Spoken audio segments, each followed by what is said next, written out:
Many Marvel franchises have gotten movies, but only a select few have lasted long enough to form a full trilogy. Maintaining consistency across 3 films is never easy, and it's not uncommon for one of the sequels to be a dud. However, there have been some standout hits over the years. Some of the better trilogies, such as the Captain America one, got a 4th film, and Spider-Man Homecoming trilogy is getting a 4th film. Though you could argue they remain thematically trilogies. Still, even with these trilogies soon expanding into quadrilogies, there are plenty of high-quality Marvel movies that remain part of trilogies. Welcome to Popcorn Programming, and here is our list of the 8 trilogies in the Marvel Universe, ranked from worst to best. Pop pop! In number 8 with Ant-Man, which never took any risks in becoming a great trilogy. 15 years ago, no one would have guessed that Ant-Man of all superheroes would have his own trilogy, much less Scott Lang. Ant-Man's movies have served as breaks between the more intense MCU films with higher stakes in the overarching plot. These films are among the lightest in terms of the tone, emphasising humour and family dynamics. I mean, that's what you get for hiring Paul Rudd, I guess. The Ant-Man trilogy can be described as inoffensive. No Ant-Man movie is truly terrible or falls far below expectations. That doesn't stop Quantum Mania coming close to that, but skipping them wouldn't leave viewers missing out on much. The original Ant-Man was the most solid entry, fitting perfectly with Paul Rudd's unassuming demeanour. The Ant-Man and the Wasp sequels attempted to raise the stakes, but never quite matched the series' overall tone.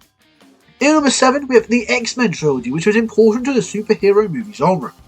There had been movies based on Marvel properties before, however X-Men was the film that made major studios realize the potential of releasing superhero movies with high frequency.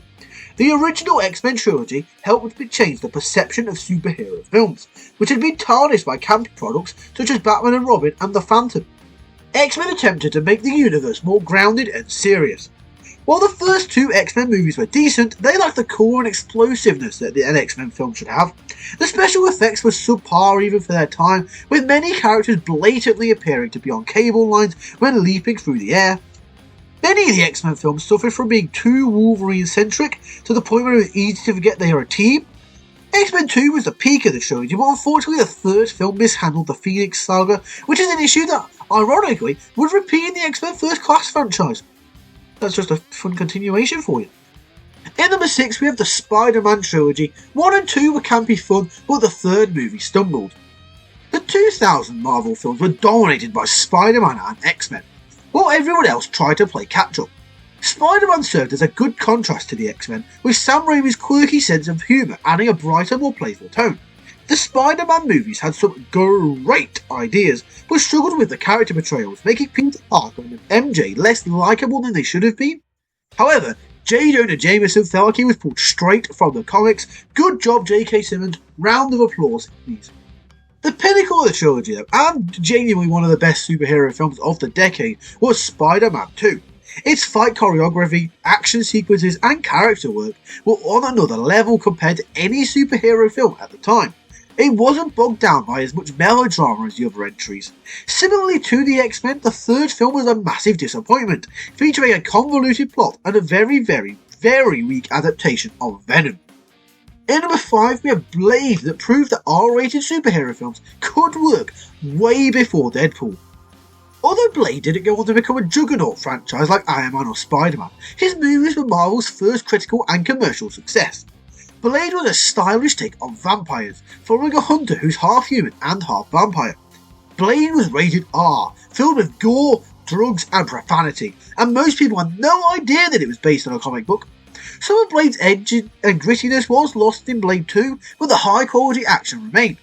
Unfortunately, like the other entries on this list, the franchise fell into the same trap as other successful trilogies of the 2000s, ending with the absolute disaster that is Blade Trinity. The 3rd film handled Dracula very poorly, had awful CGI, and suffered from awkward makeup effects. Congratulations, a true trinity of crap. Blade Trinity really felt like a low quality cash grab, but the first 2 Blade movies remain underrated gems. I believe we're supposed to be getting a new Blade film, but I don't actually know what's happening with it. So, yeah, we'll move on to the next entry, which is number 4. We have Iron Man. They did have a weak sequel, but did rebound for the 3rd movie. This is the movie that set the entire MCU in motion. Iron Man was a huge triumph for Marvel Studios in every conceivable way. It combined humour and flair whilst remaining relatively grounded, resurrected Robert Downey Jr.'s career, and served as a launching platform for the biggest cinematic universe of all time. Not a bad day at the office at all. Unlike the previous Marvel trilogies, Iron Man 3, while being unconventional, wasn't the bad film of the trilogy this time. Instead, Iron Man 2, the MCU's first sequel, is often considered one of the worst films in the franchise. Iron Man 2 lacked a credible antagonist, high stakes, and any theme of real depth. It essentially replayed the first Iron Man. Despite its flaws though, all the Iron Man movies feature strong dialogue, quite solid acting, and impressive special effects, making the trilogy superior to most of the Sony and Fox efforts of the time. In number 3 we have Wolverine, who had such a powerful third movie that it managed to carry its first two mediocre ones. Considering that Hugh Jackman has played Wolverine in a lot of movies, it's easy to forget that the character had his own film trilogy. X-Men Origin Wolverine should have been an exciting look at Wolverine's life decades before he joined the X-Men, but ended up being a nonsensical CGI fest with a poorly executed version of Deadpool shoehorned in there. Don't worry, we'll get back to him in a minute. Its sequel, The Wolverine, while not exceptional, did have a more cohesive plot and worked well as a straightforward popcorn flick. Good job. The Wolverine trilogy, though, is carried by its third and final film, making a nice change for this list. Logan. Logan was a triumph in superhero storytelling, unafraid to challenge its audience with slower, more controlled narrative. It didn't rely on comedy or gimmicks like many superhero films did following Iron Man. Instead, it focused on raw emotion. By the end, Wolverine's character arc really felt complete, solidifying him as a fully realised superhero. In number 2 we have Deadpool, who's the most comic accurate book trilogy. Green Lantern and X-Men Origins Wolverine nearly derailed Ryan Reynolds' entire career. However, thankfully for us all, Tim Miller developed one of the most accurate comic book adaptations with Deadpool. Deadpool spoke, acted, and moved exactly as he does in the comics, with the tone and the fourth wall-breaking gimmicks translating perfectly to the big screen. The character's ridiculous and twisted, self-healing antics resonated really well with audiences, catapulting Deadpool into a household name. Deadpool 2 featured fantastic cameos from X-Men characters such as Cable, Domino, and the Juggernaut, building off the success of the first movie. However, Deadpool and Wolverine deviated significantly from its predecessors, focusing on Wolverine's zero-to-hero story while grappling with multiversal plotlines. While it may not be the most rewatchable entry, first-time viewers enjoyed its memorable guest appearances and his role as a fitting swan song to the Wolverine character, and served Deadpool nicely for the MCU. In number 1, we have the Guardians of the Galaxy trilogy, which combined space battles with hilarious dialogue.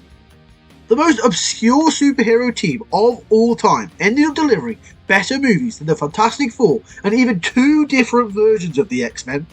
James Gunn leaned very heavily into the comedic tones, making Guardians of the Galaxy the funniest movie in the MCU.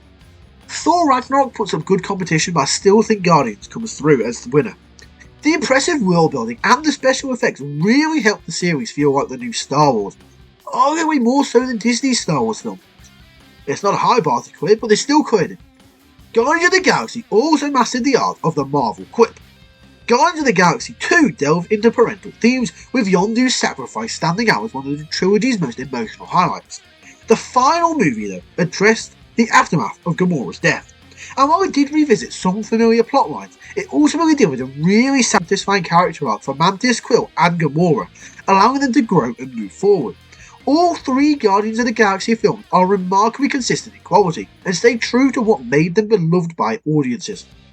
And there you have it, there is our list. So, what do you think? What's your favourite Marvel trilogy? Let us know in the comment section down below. If you've enjoyed this video, be sure to give it a thumbs up and click the subscribe button if you're new around here. That's all for now, so to thank you for watching, and we'll see you later. Pop pop, see ya.